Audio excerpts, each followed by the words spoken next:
equilibrium constant Kc. A reaction at equilibrium is in a state of dynamic equilibrium, where the amount of the reactants and that of the products does not change. Consider the reversible chemical reaction between reactants A and B, giving products C and D, represented by the given equation. AA plus BB, reversible reaction giving CC plus DD, where lowercase a, b, c, and d are the stoichiometric coefficients of the balanced chemical equation.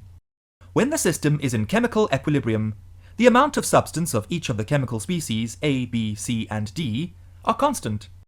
Therefore, the concentration of each of the species is also constant.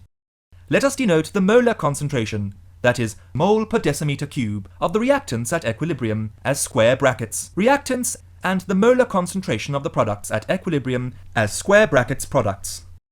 The square brackets denote that we are referring to the concentration of the products, or the reactants. The equilibrium constant for a reversible chemical reaction at equilibrium is given by the ratio of the concentration of the products to the concentration of the reactants. Kc equals square brackets products over square brackets reactants. The subscript C denotes that we are using the concentrations of the reactants and products. The value of Kc will be 1 for a reaction at equilibrium when the concentration of the products is the same as the concentration of the reactants at equilibrium. The value of Kc will be much higher than 1 for a reaction at equilibrium when the concentration of the products is much higher than the concentration of the reactants at equilibrium.